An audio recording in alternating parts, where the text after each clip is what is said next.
Salut tout le monde!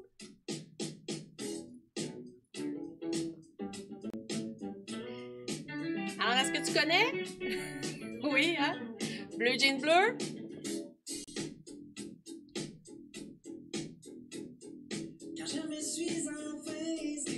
Bon, ben écoute, c'était une bonne façon de te partir ta journée. Comment tu vas, premier cycle?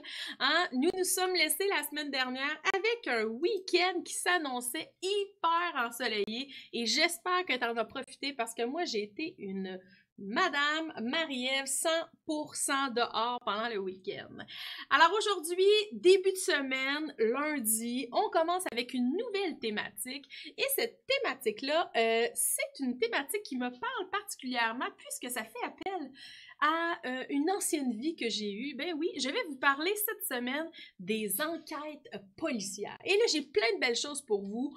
On va parler d'enquêteurs policiers populaires, on va vous parler de la branche canine, hein, des chiens policiers. Je vais avoir la chance de recevoir policiers et policières ici en entrevue. Alors, plein de belles choses à venir et surtout pendant la semaine, une enquête que tu vas mener afin de trouver le coupable d'un certain crime qui s'est produit. Alors, plein de belles choses pour toi cette semaine et on va commencer dès maintenant avec des policiers, en fait des enquêteurs connus, tant au niveau de la littérature jeunesse que peut-être télévisuelle, à la télévision que tu as vu.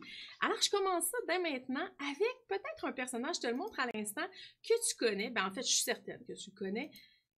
Ça dit quelque chose? Tintin. Oui, Tintin est un reporter et il mène à chacune des BD, en fait, hein, des enquêtes, hein, où est-ce qu'il essaie de résoudre certaines énigmes, certains crimes qui se sont produits. Et il a toujours avec lui un allié. Oui, hein, parce qu'un personnage, un héros de style détective, hein, entre autres, a toujours un allié avec lui. Oui, un opposant, OK? Mais il y a souvent, ou presque toujours, un allié. Dans ce cas-ci, c'est Milou, son chien, qui va l'aider à résoudre en fait, des choses qui sont produites. Je te montre un petit extrait, je te mets ça en grand écran, on va le lire. Alors, tu vois ici, tu as Tintin qui se promène avec son chien. Il arrive à côté de poubelles, hein, et Milou s'arrête pour sentir, pour découvrir peut-être un os, et ici, il reste pris dans une canette. Aïe, aïe, aïe, et il va voir Tintin. Tintin lui répond: évidemment, cela devait t'arriver un jour avec ta vilaine habitude d'explorer les poubelles. Est-ce que je fouille dans les poubelles, moi? Hein? Et ça fait référence justement à tout ce qui est la curiosité de l'enquêteur. Hein? Ça fait partie d'une des choses importantes d'un trait de personnalité de l'enquêteur, d'être curieux, d'être créatif aussi, et d'être aussi très courageux. Un autre personnage connu, peut-être que tu as déjà vu, hein, qui a le titre d'être enquêteur, c'est Sherlock Holmes. Et là, on parle d'un personnage qui serait né dans les années 1850 environ. Alors, ce personnage-là, c'est un personnage totalement fictif, est aussi accompagné d'un allié, hein, comme je te parle depuis, avec Tintin en fait. Et son allié, dans ce cas-ci, tu le connais? Tu as sûrement entendu la phrase « élémentaire, mon cher Watson ». Eh bien, c'est le docteur Watson qui l'accompagne pour résoudre justement les énigmes et ses enquêtes. Et tu le vois, hein, son habit a inspiré différents détectives qu'on a pu voir dans les films, dans les séries, dans les albums jeunesse aussi, hein, le fameux manteau beige avec le chapeau, la pipe, la loupe, hein? Ça fait partie vraiment d'un stéréotype d'enquêteur.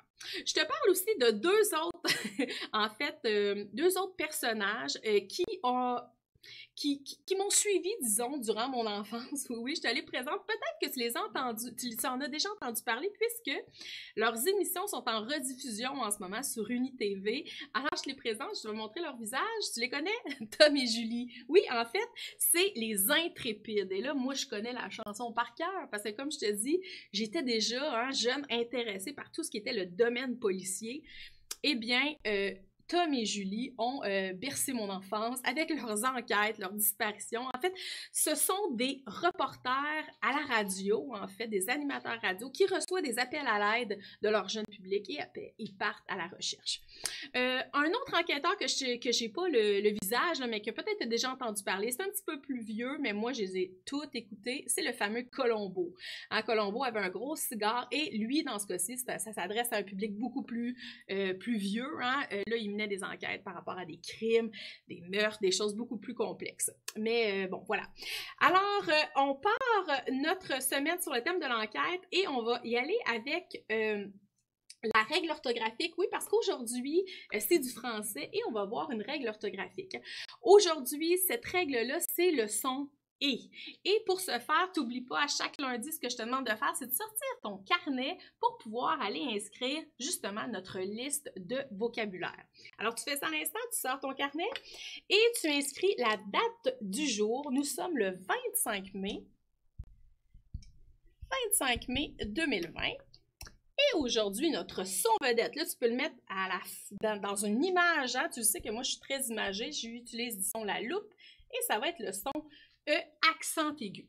Et le son E accent aigu, vous, les premières années, là, dans les mots de vocabulaire que tu as déjà vus, les mots que tu utilises au quotidien, le E, le son E, là, souvent, tu l'as vu inscrit de cette façon-là à la fin des mots. Hein? Alors ça, c'est la première règle. À la fin des mots, souvent, c'est le E accent aigu de cette façon-là. Celle que je veux que tu écrives, la règle, c'est celle des verbes à l'infinitif. Qu'est-ce qu'un verbe à l'infinitif? Tu connais ça, OK? Alors, je vais t'écrire ici verbe. Tu peux l'inscrire dans ton cahier. Verbe à l'infinitif, c'est quand, par exemple, je dis parler. Et là, ton professeur ou ta professeure t'en a sûrement parlé pour repérer un verbe, hein, même si c'est en première année, peut-être tu as déjà entendu parler de ça, on peut rajouter devant ne pas. Et si ça fait du sens, ça veut dire que c'est un verbe à l'infinitif. Et comme il se termine par « et », on va l'écrire « er ». Ça va pour ça? Sinon, dans les autres cas, hein, tu peux voir le E accent aigu. Il y a des petites exceptions, bien évidemment, comme dans toute règle de français. Tu vas pouvoir aussi retrouver des écritures comme le EZ, comme le ED. Et là, on va en voir aujourd'hui des mots de vocabulaire qui correspondent à cette règle-là. Alors, on y va? Nos mots de vocabulaire, je te les inscris, tu fais la même chose de ton côté. Alors, le premier, c'est journée. On va effacer Tom et Julie. Et on y va avec nos mots de la semaine. Alors, journée. Le deuxième, c'est voler. On continue avec nez, papier. On poursuit avec pied, trouver, penser. Il m'en reste encore, je poursuis ici, idée, déjà,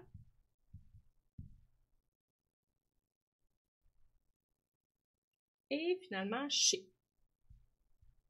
Alors, ce qu'on faisait à chaque semaine, et on le fait encore cette semaine, c'est d'aller trouver nos sons « et ». Hein? Ici, on a journée, c'est à la fin. Hein? Et là, tu vas voir, là, c'est tout à la fin que je veux que tu remarques ça ici. Là. Et papier, pied, trouver, penser, idée, déjà. Ah, ici, il est différent, il est dans le milieu ici. Et chez. Et là, maintenant, on va essayer de les classer. Tu te souviens comment les classer? Hein? Je t'avais parlé, je t'avais fait référence là, aux êtres vivants. On a les êtres humains, on a les animaux. Alors, on les classe dans la bonne catégorie. Pour faire ça, on a des petits trucs, des petites stratégies. On peut mettre un déterminant devant, c'est un nom. Alors, une journée, c'est donc un nom féminin. Et là, je ne sais pas si tu remarques, comme c'est un nom féminin qui finit par E accent aigu, on a rajouté le petit E. Et ça m'amène à un autre mot ici, je vais aller tout de suite te le montrer, c'est idée. Une idée, c'est un nom féminin et on a rajouté un petit E ici. Okay? Voler, est-ce qu'on pourrait dire ne pas voler? Oui, ne pas voler, c'est donc un verbe à l'infinitif. Né, un né, hein, ça faisait partie de la petite exception que je t'ai parlé, c'est donc un nom masculin. On pourrait dire un papier. Ici, ça c'est plutôt rare, ok, mais ça se termine par ER. C'est un nom masculin. J'ai pu mettre un déterminant devant. On pourrait dire le pied, un nom masculin. Trouver, je pourrais dire ne pas trouver. C'est donc un verbe. Ne pas penser, c'est un verbe. Une idée, on l'a déjà fait. Déjà et chez, ce sont tous des mots. Ces deux mots-là sont des mots outils. Hein? Ils vont te servir à relier des idées ensemble, à relier des mots ensemble. Alors, ce sont des mots outils. Alors, ça va, tu réécris ça comme il faut dans ton carnet et tu sais, hein, comme toujours, si tu n'as pas la chance de tout faire en même temps, parce que je vais peut-être un petit peu trop vite, tu peux réécouter les capsules en rediffusion hein, durant toute la journée si tu le souhaites. Alors, ça va pour le vocabulaire de la semaine que tu dois étudier. Et ça m'amène à te montrer peut-être à une petite idée, OK, que je te lance, mettons, pour cette semaine, pour étudier ton mot. Hein, parce que là, on avait vu, on peut les écrire à l'envers, on peut les écrire avec des lettres de couleur, on peut les écrire, disons, avec un mot, on peut jouer au mot pendu. Je t'avais montré aussi un site internet pour le faire. Pourquoi pas cette semaine, étant donné qu'on parle un peu d'enquête, de soit utiliser un crayon, je ne sais pas si tu as ça à la maison, mais un crayon que lorsque tu écris, ça ne paraît pas, et tu mets une petite lumière et ça l'allume ton mot. Tu pourrais faire ça. L'autre idée que je te donne, tiens, je vais te la présenter à l'écran, j'avais une image, je ne sais pas si tu vas bien voir, c'est le fait d'utiliser un crayon cire blanc, fait que tu pourrais écrire tous tes mots au crayon cire blanc, et après mettre des traits avec un pinceau de peinture à l'eau, de peinture acrylique, OK, comme tu veux, et ça va faire ressortir chacun de tes mots. Pourquoi pas s'amuser hein, à étudier nos mots. Alors ça, c'était ma petite idée pour étudier tes mots cette semaine. J'efface ça ici et ça m'amène à te... Je vais effacer ça. À te faire inscrire la phrase de la semaine. Hein, parce que la phrase, j'ai l'habitude de l'avoir avec toi le mercredi en grammaire.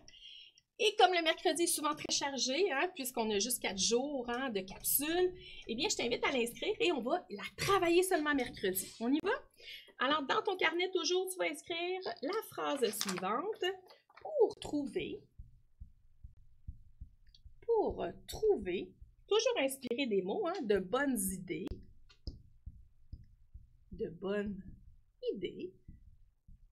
virgule, il faut un papier, un crayon et de la créativité.